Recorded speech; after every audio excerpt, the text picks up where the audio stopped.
On today's edition of the show, Paul Maurice did speak about how the Vegas Golden Knights are very similar to the first three opponents that they face. So we're going to dig deeper into that. How do the forwards and decor compare to one another? How do special teams compare as well? And of course, the coaching matchups between Paul Maurice and Bruce Cassidy. You're Locked On Panthers, your daily podcast on the Florida Panthers. Part of the Locked On Podcast Network. Your team every day.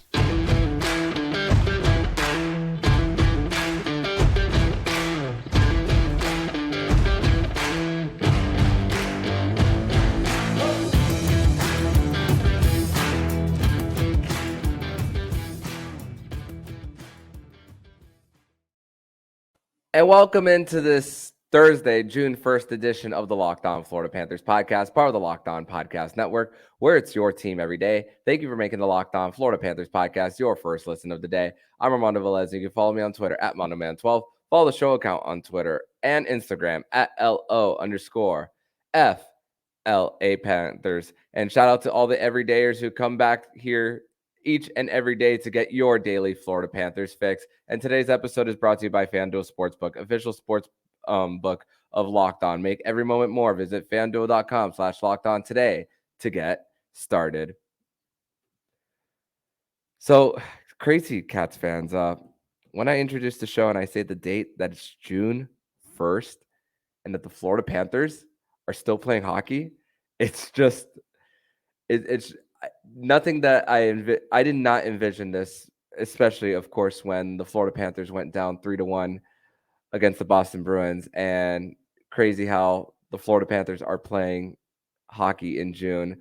And of course, we've now known the matchup between the Florida Panthers and the Vegas Golden Knights for the last few days now. And as this recording drops on June 1st, it'll be 2 more sleeps until game 1 of the Stanley Cup Final. But here to break down this matchup more in detail between the Florida Panthers and the Vegas Golden Knights, he is a very familiar voice in the Florida Panthers community. He is from the FLA Cats Hockey Podcast, Kirby Lupul. Kirby, welcome back to Locked On Panthers. Thanks for having me back, Armando. We're going to say originally 3 summers in a row, but since we're still playing hockey, playoff hockey here, 3rd season in a row, and it's awesome to be on here as always. I know you were the first one to give me my voice a couple summers back on your fan series, and then we came on and talked about the Tkachuk blockbuster trade last summer. You wanted to get my kind of perspective from being in Calgary, Alberta, Canada, anyone that's new to me or new to our FLA Cats network. But it's just nice to be on here and talk Panthers hockey, like you said, heading into June here. Yep, and once again, for those for the new listeners on the show, Kirby Lupul is a Calgary native, Panthers fan, has been a Panthers fan for decades, and of course, we're recording this a little later on the East Coast here, but of course, we wanted to accommodate the times here. But great to still have you on. But listen, Kirby. Like I said at the top, Paul Maurice spoke about how the Vegas Golden Knights are a combination of each of the 3 teams that the Florida Panthers have faced so far. And of course, standing wise, they're the 5th best team points percentage for what it's worth. But honestly, throw that out the window. It's a different stakes coming into this. But of course, both of these teams got better as their playoff series went on. Spoke yesterday how the Florida Panthers had rest on the tail end versus the Vegas Golden Knights getting rest on the front end of it. But these 2 teams, they have plenty of experience with VGK having Alec, Martinez, Pietrangelo, Phil Kessel, even though he hasn't played. Even fun fact for those of you who don't know, scratches in the postseason don't count towards your Ironman streak. And of course, Jonathan Quick, even though he hasn't played. And of course, on the Florida Panthers side, Verhaeghe, Eric Stahl, Patrick Hornquist, even though he isn't playing, and even Mark Stahl, who made a Stanley Cup Final. But the real challenge for the Florida Panthers is really going to be the decor of the Vegas Golden Knights, and of course that top pair with Alex Pietrangelo and Alec Martinez, and even their second pair with McNabb and Shea Theodore there. I know that the Florida Panthers were able to overwhelm the Jacob Slavin and the Brent Burns pair in round 3. But how do you see this matchup between the forward groups and the decor for the Vegas Golden Knights? Yeah, for you're kind of touching on, and even off there a little bit with me with the decor. That was something I really focused on with Carolina, because on paper I thought the Panthers had that first clear advantage and edge against an opponent in these playoffs against Carolina when it came to that forward crew. And if Carolina was going to win that series, it was firstly going to come down to their decor, and secondly their goaltending. If Bob kept playing the way that he did, which he thankfully did, we kind of had that goaltending edge. So it's going to come down to the defense in Carolina. And I'm very high on how Carolina builds their team, how they're coached. You can definitely give Paul Maurice the edge in the Boston-Toronto series. A little closer in that Carolina series. I'm not going to say coach Rod Brindamore, but like you said, that top pairing of Burns and Slavin, to me, did not play well at all. Burns was one of my players that I spotlighted on the FLA Cats podcast as a top 5 player in the series. And my other co-host, Ryan, had Slavin on his list. So those guys were really neutralized. I thought Pesci was pretty good. But when I said on our podcast and also on our Twitter spaces that I host, I said, when the fourth line and your bottom pairing for Carolina are some of your best players out there game in, game out, you're in trouble. And I think that's how the Panthers showed up on paper and on the ice with Matthew Tkachuk's line and especially Barkov's line. So the first series against Boston, I would say it was the second line that brought it, that Bennett line. It was so crucial to have him back in the lineup. And then in the second series, it was our third line, unexpectedly, centered by Lundell there, who played his best hockey of the season in the playoffs. And then last round was the first line. So it's interesting, this matchup. If you're looking at the forwards on Vegas, we're going up against a team that's really hot right now with their fourth line. That fourth line there with Vegas, and that's an edge that maybe Vegas has in this series if they can continue on with that. So again, our fourth line's been a little quiet. I think with Lomberg out of the lineup, it's hurt a little bit. Of course, we had a big goal by Zach Delpy there a few series back, but we want to see a little bit more from that fourth line. But if we're looking at defense, I've kind of dug in a bit on Vegas, and I think they have one of the biggest, if not biggest, defense cores in the league. And if you're a Florida Panther fan, you're used to seeing that year in, year out when we play the Tampa Bay Lightning. So I think there's a hybrid marriage between Vegas's defense, how it's built like Carolina's a bit, but it's big and heavy like Tampa's. So I think the Panthers will be ready for this. Panthers like to play that dump and chase game and also that speed game. So I think Vegas is going to have to be able to deal with both of those styles of games. Now, if the Panthers can't do that flip game and that dump and chase game on Vegas and they neutralize it because their numbers are very good defensively, then Florida's got to come at them with a little bit more speed. But I think the Panthers have a few counters for that Vegas defense because of what they've seen with Boston, Orlov and Charlie McAvoy, who a lot regarded as a top 5, top 6 defenseman in the National Hockey League.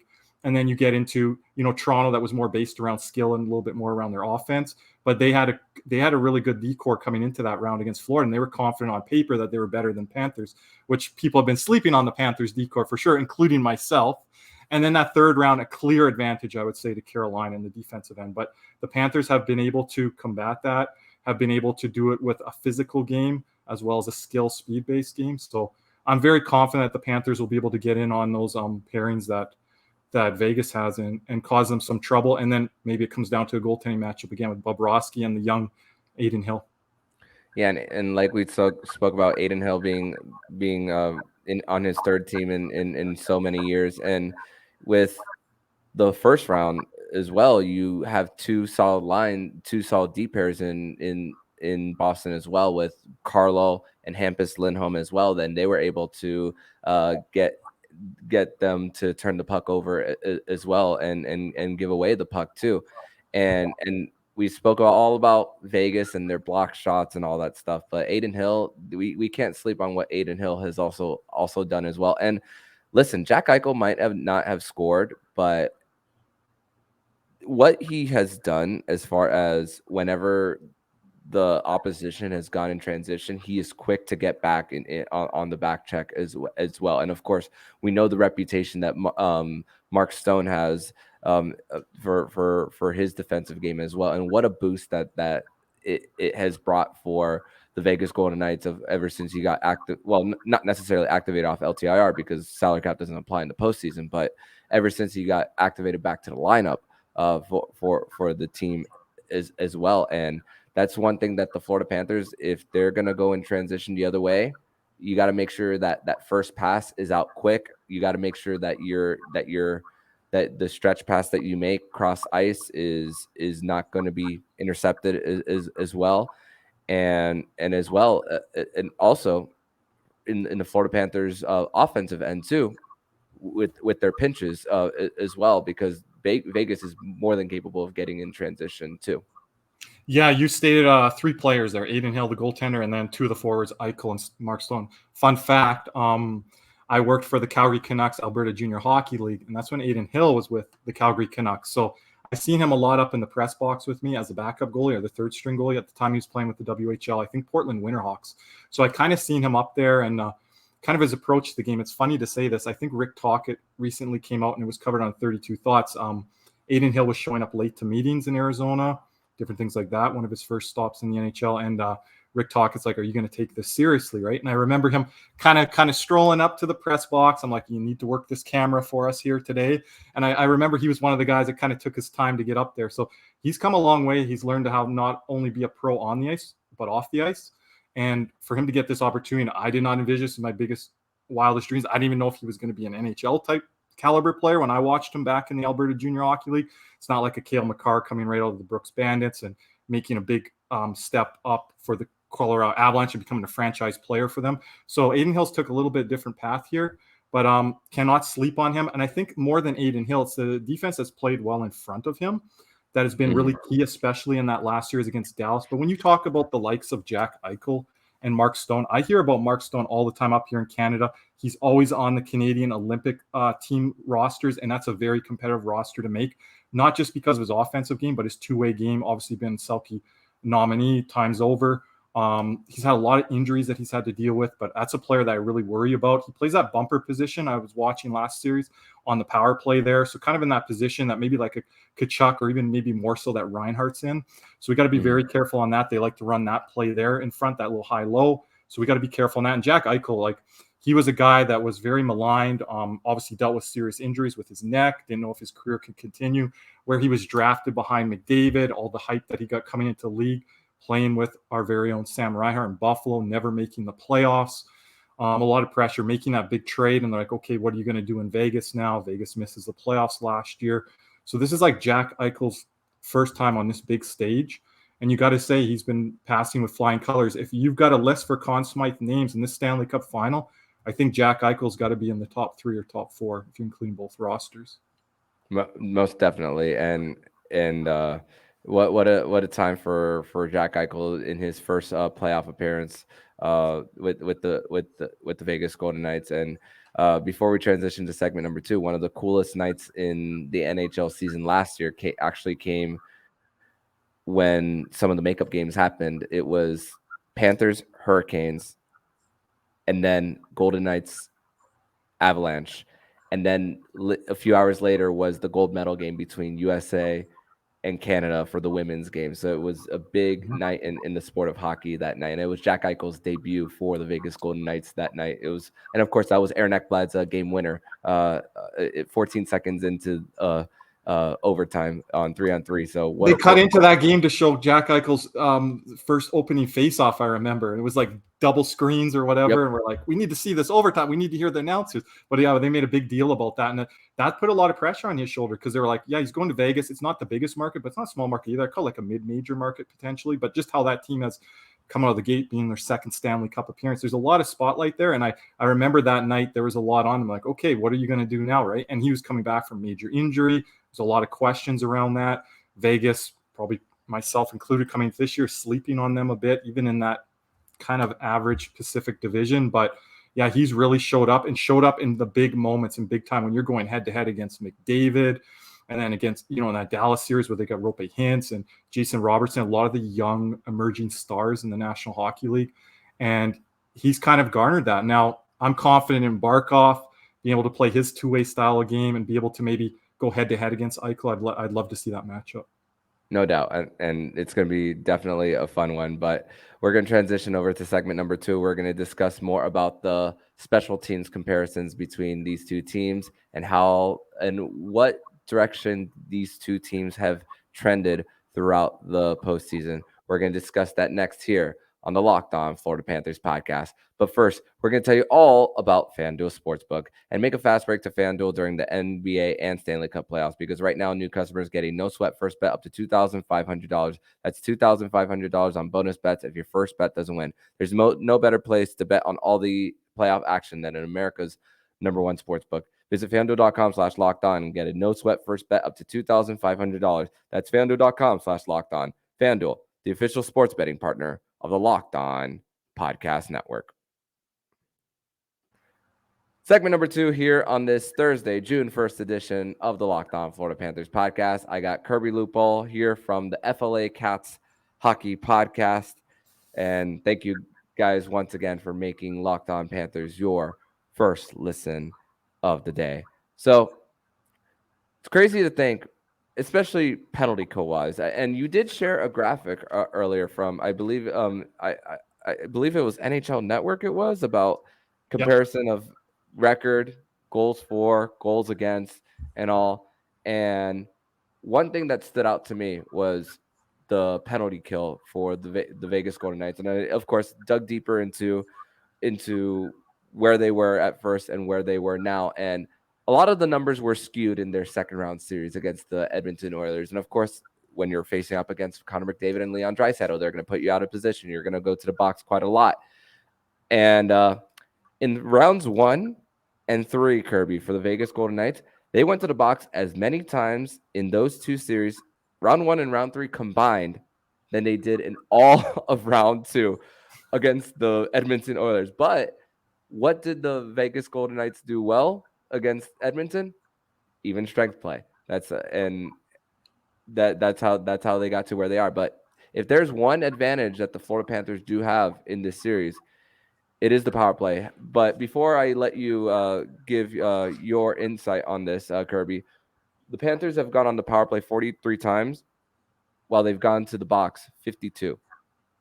It's the opposite for Vegas. They go on the power play more often than their opposition. 54 times on the power play to taking penalties, 46. But the rates that they kill penalties versus convert on their power plays are kind of alarming compared to the Panthers. So it just kind of goes to show that the Panthers are making most of their little opportunities when going on the power play. And even though they've gone to the box more often, they've progressed in how they've killed penalties as well. Of course, they went 59% in round 1 against the Boston Bruins, and then only allowing 2 power play goals against Toronto in round 2, and then just gave up those 2 power play goals in game 1 against the Carolina Hurricanes, and then nothing after that.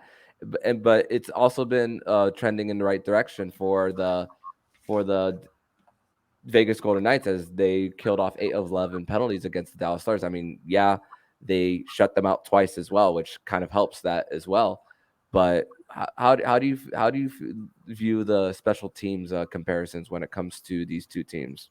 That was a good stat there you mentioned by Vegas against in that Edmonton series. And I know Connor McDavid, he's made a big ploy to the league office to call more penalties, because there was a couple years ago that there was no penalty calls, I think, in that Winnipeg Edmonton series. So the Oilers thought we're going to get by on this with our power play against Vegas, but they really underestimated how important 5-on-5 play is. And I'm glad that has become a big marker in these playoffs.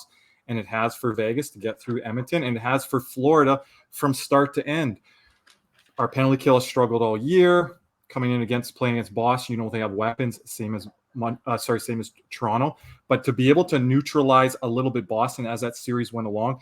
And again, who is your best penalty killer? Usually it's your goaltender. So again, Bobrovsky's numbers were very strong 5-on-5, but some people early on the playoffs, or maybe even before the playoffs, were looking at some numbers and they're like, well, his goals against and these different numbers are not good. But it's because of the Panthers' undisciplined play that we've talked about all year long under Paul Maurice. And that's been one of the big problems with this team. And the Panthers have started to correct that as we've gone along a little bit. As you said, you can still curve it a little bit. But I remember there was a game that Steve Goldstein interviewed Sam Bennett. In our community, we call Sam Bennett, when he gets a penalty.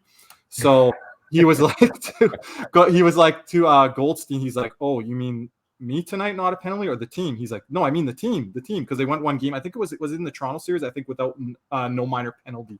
I believe, in one of the games, if I'm not mistaken. So that was a pretty fun game 3 in Toronto. Yeah. So that was a fun interview with Goldstein. I always clip that on Twitter and send that out. So the Panthers have done a better job there, but obviously how Bobrovsky has played, but the defense in front of Bobrovsky has been exceptional on the penalty kill and on these special teams, playing a lot more aggressive. I think the Panthers learned a lot in that Carolina series from how aggressive that Carolina plays their penalty kill. Remember, the Panthers went up against Boston, Carolina, 2 of the best penalty killing units in the entire National Hockey League. So I think that really prepares Florida for playing like a tough, heavy, physical team in Vegas, who, again, like you mentioned, Armando, they don't have great sterling special teams numbers. Now, I don't think we can sleep on that. As we talked about in the last segment with Jack Eichel and Stone, I'm a really big believer in Shea Theodore. If Pietrangelo gets his offense going a little bit, they do definitely have weapons on the power play. But I think if this can be a 5-on-5 series, both teams are going to like it, but I think the Panthers are going to like it more. And then when penalties do happen in some of these games, I think the Panthers power play, how it's been trending up and far cry. I know there was news that broke today and this week on Brunette getting a head coaching job in Nashville. We talked about him in the offseason. I like to talk about him a lot. Far cry from that power play last year. You saw Maurice switch it up in that Boston series by bringing Barkov a little bit higher, dropping Montour down, kind of doing that rover position that he loves to do 5-on-5 as well on the power play. And then just how Barkov found Tkachuk on that game-winning goal in the Carolina series. Barkov was so smart holding on to that puck, moving without the puck. All 5 players touched the puck on that goal, Armando. And Tkachuk was gaining speed as he came around the net, and Barkov hit him in stride. And I don't think that play gets broken down enough. Again, the coaching staff with Maurice doing a great job there on the power play. And I think I'm going to give the edge on special teams to the Panthers in this series, whether numbers suggest that or not, just how the Panthers are playing right now. And you can almost at this point throw the regular season numbers out the window. I think Vegas has been mediocre on them both in the regular season and the playoffs, but how the Panthers are trending right now on the power play and surprisingly even on the penalty kill, I definitely give an edge to the Panthers there. Yeah, and you also think about how they were able to overcome with the Carolina series as well, because Carolina's so great at denying zone entries, and there was even one power play. I believe it was in game 2. It was that the Carolina Hurricanes got 6 shots on goal, shorthanded, on one power play that the Florida Panthers had, and frustrating as it can be during that time, but the Florida Panthers were still able to not allow a goal a shorthanded goal on that power play that they had. So if you're able to just get it around the boards, go dump it in, and then when your board battles we of course, like we spoke about, shot blocking, and if you're able to just get a clear shot to the net, and you got to make Adin Hill work. That's the key. Make him work, because if you're asking one goalie to work more than the other, you're gonna like Bobrovsky's chances way more than Adin Hill's in this series. Yeah, I totally agree with you there, and I think that was a problem the last round or so. Dallas Star's not making Adin Hill work enough, right? And credit to Vegas, because they're built really strong from the back end. They're very physical. They're very big. But like you said, I think not only on zone entries on the power play, the Panthers have seen a lot from Boston, Carolina, and their schemes. They're coached very well. I'll say in our next segment, we're going to talk coaching. Maurice outcoached Montgomery in that first round. So I'm confident with him going up against Bruce Cassidy here. And just whether it's dumping it in and getting it back, I know fans don't like to see that all the time, especially when you have the man advantage. But I think just the zone entries and how Barkov comes through the zone and how Bennett comes through his zone and how Lundell's played well too, and how he's winning board battles with that third line. And I think there's 2 defensemen. We haven't talked about them yet, but Brandon Montour and Gustav Forsling. I think those are going to be X factors in this series. And that's from entering the zone, from transitioning through zones with their speed. As much as Vegas has great defenders, a lot of them are built big and strong and physical. I think if Gustav Forsling and Brandon Montour can kind of make this their series, I think that gives an edge to the Panthers on the defense for this series in particular. You keep hoping that Ekblad on that top pairing of Forsling keeps going well, and that this will be a big advantage for the Panthers if it can play out that way, because I was really worried going to that Carolina series. I was like, we're going to be in for a long series because of that defensive core. But if you can pot one on the special teams, be able to enter the zone, control the puck, the Panthers are doing a lot better job, Armando, than they were early in their season, finishing their chances now. Yeah, and that's what it comes down to. I mean, we saw how the expected numbers had with the Panthers earlier in the season, but they weren't going in. But then now we started to see that it was kind of averaging out as the Panthers were starting to finish. That's for sure. But like you spoke about, about Maurice out coaching Montgomery, but now we got to talk about more of a different type of coaching matchup between Paul Maurice and Bruce Cassidy. We're going to discuss that next here on the Locked On Florida Panthers podcast. Your Locked On Panthers, your daily podcast on the Florida Panthers. Part of the Locked On Podcast Network. Your team every day.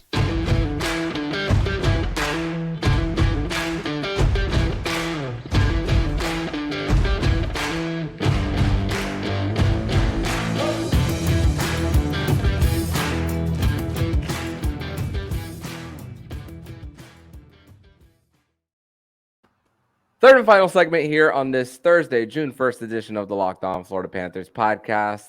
I have Kirby Lupul here from the FLA Cats Hockey Podcast to dig more into the matchups here between the Florida Panthers and the Vegas Golden Knights. So, Paul Maurice, Bruce Cassidy, two guys who have had multiple stints in the National Hockey League, both guys who have been to a Stanley Cup Final. Of course, Paul Maurice in 2002.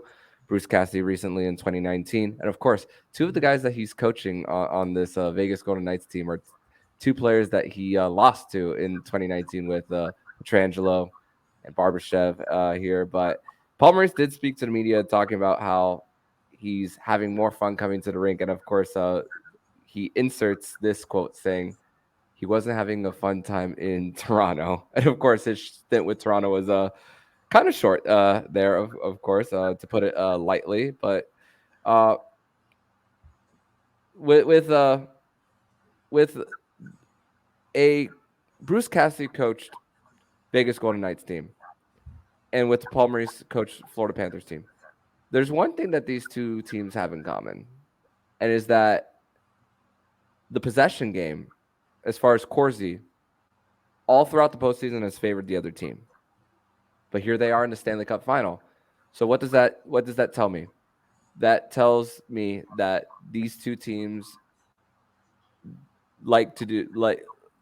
are like you spoke about in the second segment, finishing their chances, but not only finishing their chances, but they go with the quality over quantity approach when it comes to it. And Jesse Granger was also talking about on the Athletic Hockey Show today about how when Pete DeBoer was the coach in Vegas, it was a whole bunch of shots on goal, a lot of quality, but not a lot of finish to their game. Of course, we all know the drama that happened between DeBoer and Robin Lehner, et cetera, et cetera, et cetera. But these two teams are great at taking advantage of the little opportunities they have. Florida, they get outshot by almost 6 shots a game throughout the postseason.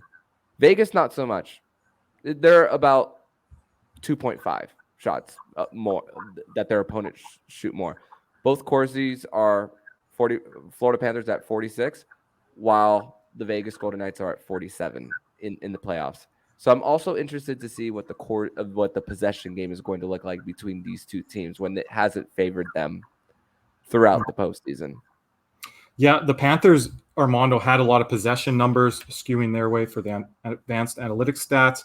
They also did a great job of out shooting teams. I think a lot of that on Panthers' perspective, and for anyone's perspective, but the Panthers have played the top teams, like we mentioned early here tonight, in the National Hockey League in the playoffs. So you're going to lose possession battles. You're going to lose shots on goal, shot attempts. Even the Florida Panthers were putting a ton of shot attempts on the board in the regular season. So you're going to start to see those numbers skew a bit that way. Just the teams and the quality teams that they're playing against. And you mentioned something about Paul Maurice. I think Paul Maurice loves anytime he goes to Toronto. Remember back to March 29th, that was the whole turning point there. Obviously with Keith Tkachuk on Toronto radio waves, but also Maurice that game. So he's always ready to go there in Toronto. I thought that was a big edge going into that series, that coaching matchup. It ended up playing out just like in the first round where Maurice had that edge.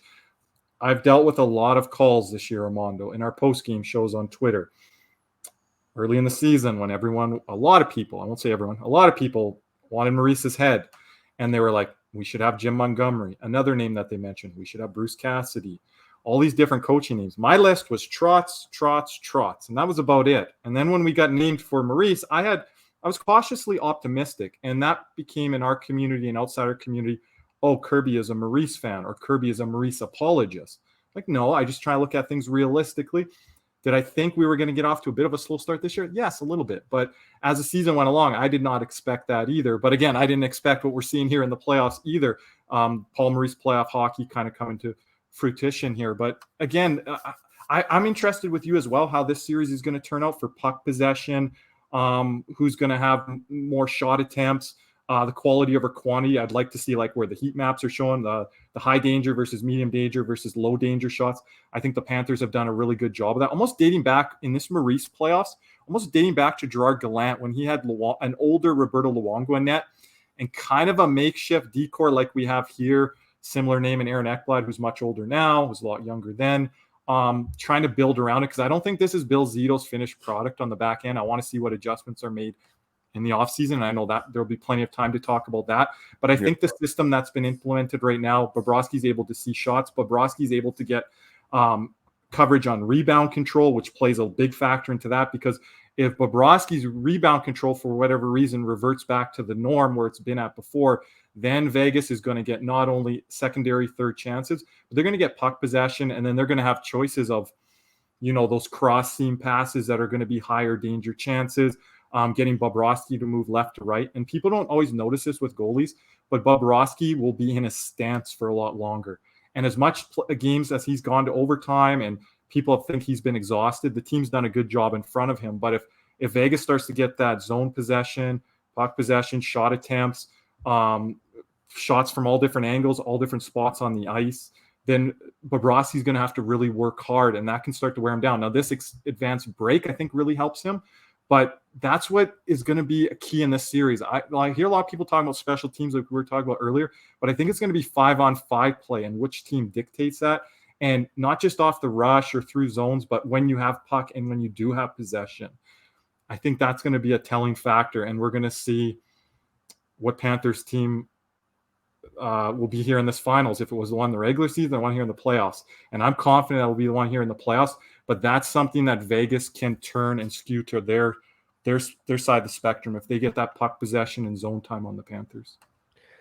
Yeah, and of course this is a given that you want to let them not get their chances off the cycle, and especially like you said, rebound control for Bob, especially if someone is coming from, like, let's say for example the left wing circle and they're shooting far side, and then there's a rebound and someone from the it goes towards the end boards, and then someone's able to skate around for not only to fake a wraparound, but all eyes on that person in the back of the net, and then someone's cutting to the slot, and then it's a goal right on the doorstep. And that's really not what you want, because of course Bob's eyes are going to be taken away. Of course the goalie mask is hard to see through the peripherals as well.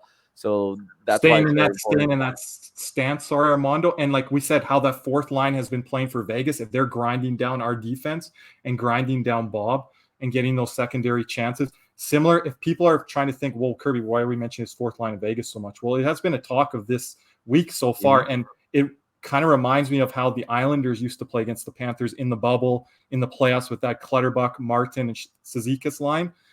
That's something that can kind of start to skew towards and favor Vegas. So hopefully the Panthers are very responsible, able to get the puck quick and do those dump outs and clears from the zone, and just, like we say, live to fight another day, because the Panthers have done a good job of that in these playoffs. I think they have to follow that mold and not fall into a trap that Vegas is trying to play the same game as them. Try to play Vegas like how we came into with Boston and Toronto, and kind of follow that up with Carolina, who plays a different type of style than Toronto and Boston a bit.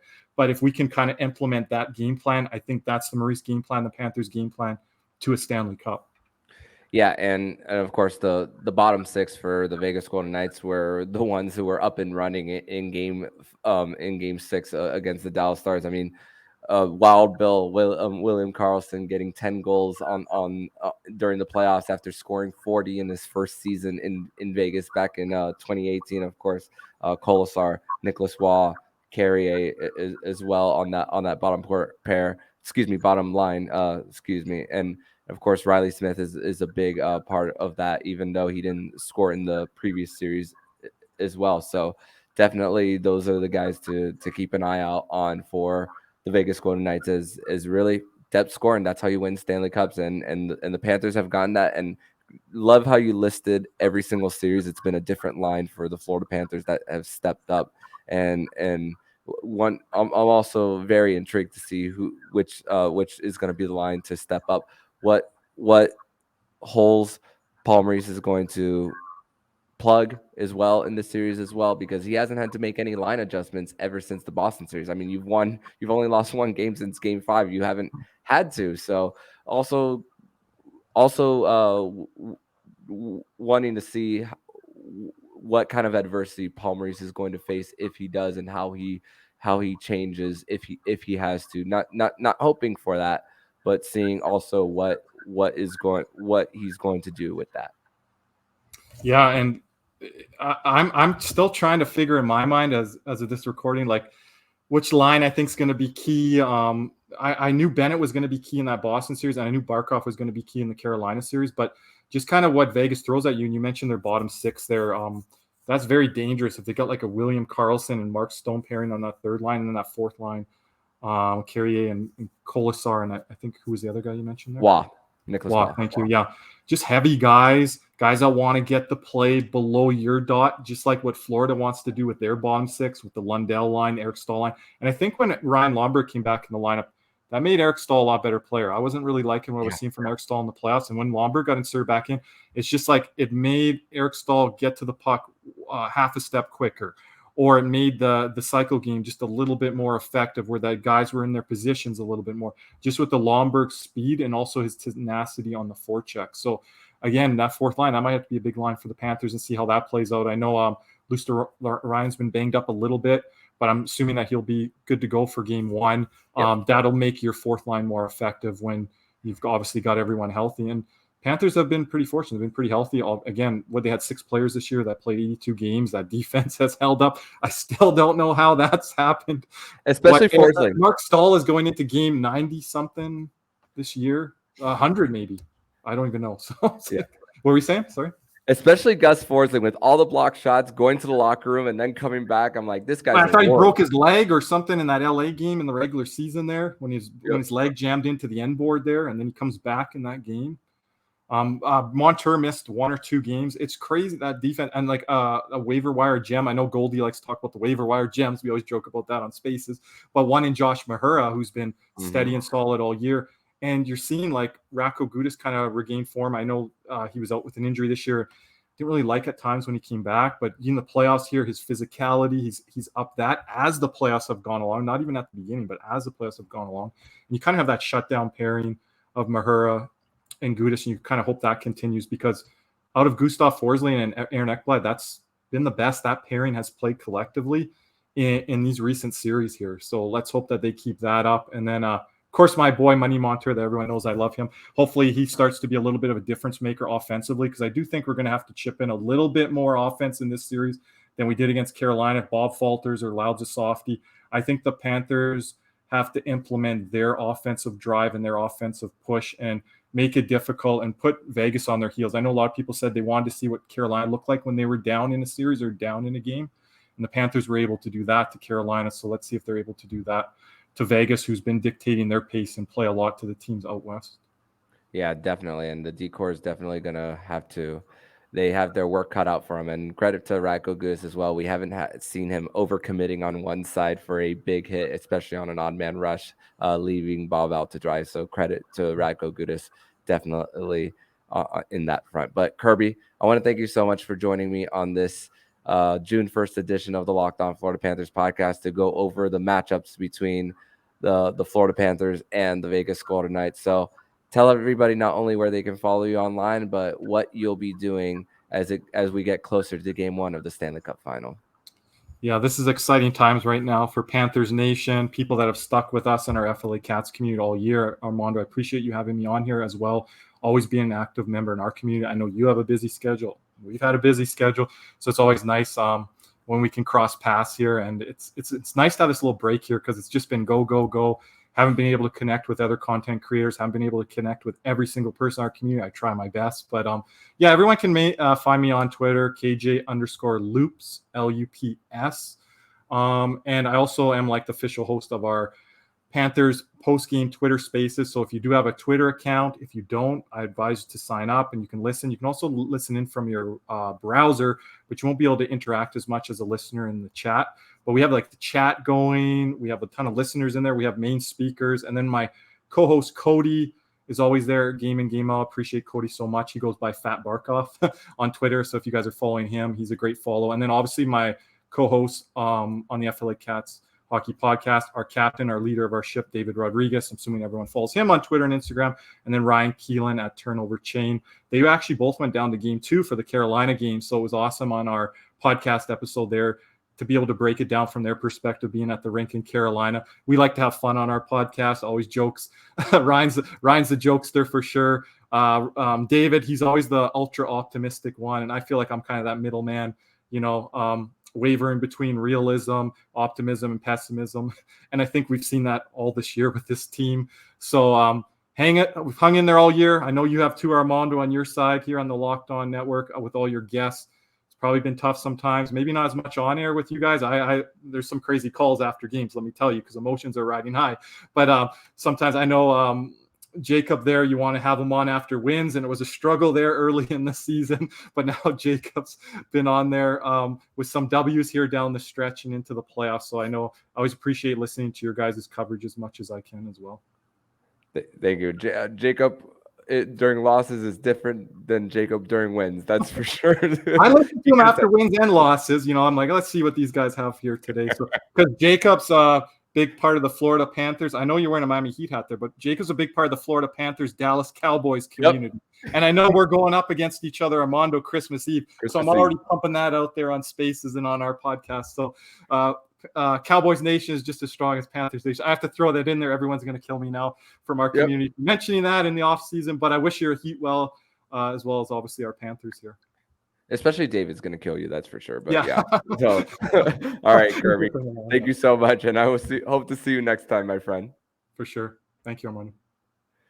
And if you like what you're hearing, please subscribe to the podcast to be notified every single time the Locked On Florida Panthers podcast jumps into your podcast feed. Don't forget to also subscribe to the other shows on the Locked On NHL network, including Locked On NHL, Locked On Fantasy Hockey with Flip Livingstone and Stu Roden, and Locked On NHL Prospects. Thank you for making the Locked On Florida Panthers podcast your first listen of the day. And everydayers, make sure to come back for tomorrow's edition of the Locked On Florida Panthers podcast. It is a Fairbanks Friday edition of the show. So I'm Armando Velez with Kirby Lupul, and you've been listening to the Locked On Florida Panthers podcast, part of the Locked On Podcast Network, where it's your team every day.